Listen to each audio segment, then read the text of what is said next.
Hi, welcome to Take 5, where we daily consider devotional thoughts from Oswald Chambers' book, My Utmost for His Highest. Today is May 26th, and the title of today's devotional is Thinking of Prayer as Jesus Taught. Pray without ceasing, 1 Thessalonians 5, verse 17.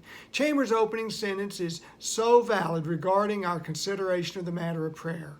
Our thinking about prayer, whether right or wrong, is based on our own mental conception of it.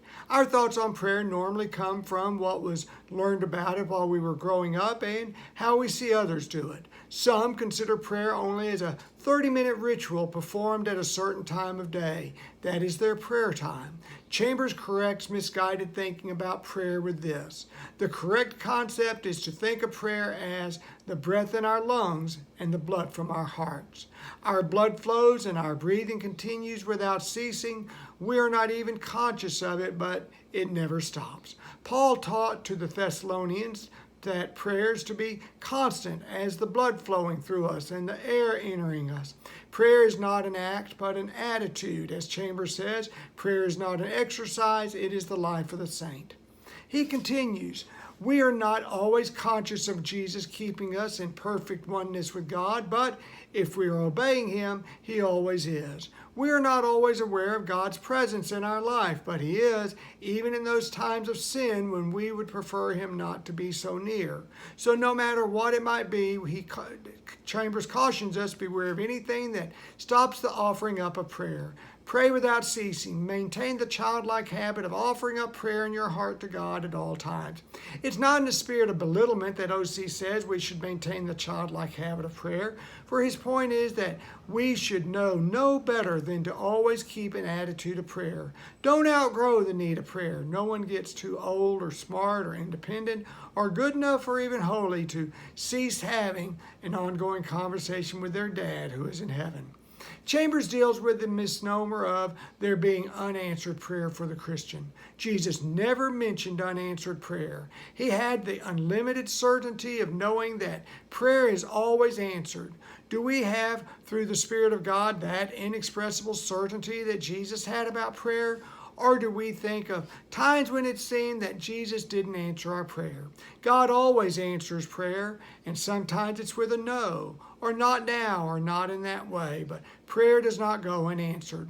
We must guard against the attitude that prayer is only answered if it returns to me exactly in the way I requested it. God has saved me from so many mistakes and hurts by answering no to many of my prayers which I lifted up in selfishness. Jesus said, everyone who asks receives. Yet we may say, but God answers prayer in the best way, not just sometimes, but every time. However, the evidence of the answer is in the area that we want. It may not always immediately follow. Do we expect God to answer prayer? That is a serious question that Chambers asks. Do you literally expect God to answer prayer? James addresses doubtful praying in his epistle, but he must ask in faith without doubting, for the one who doubts is like the surf of the sea, driven and tossed by the wind. For that man ought not to expect that he will receive anything from the Lord, being a double-minded man, unstable in all his ways. Of course, the easy way around this is to ask only watered-down prayers. Chambers says the danger we have is that we want to water down what Jesus said to make it mean something that aligns with our common sense. But if it were only common sense, what he said would not even be worthwhile. I cringe at times at hearing prayers like, God, we ask you to be with us in this worship service today. It's only common sense that he would be in our worship service, for God told us that he would never leave us or forsake us. We offer up easy prayers that we recognize as no-brainers for God to answer in a positive way, that won't leave us feeling embarrassed if things don't go the way we wanted. Christ didn't teach us practical theory of prayer, but spiritual. As OC closes, the things Jesus taught about prayer are supernatural truths he reveals to us. Ask and ye shall receive. That's what Jesus said. If you haven't yet read today's devotional from Dr. Chambers' book, I encourage you to do so, for it will enhance the time that we spend together. Please be sure to submit prayer requests as well.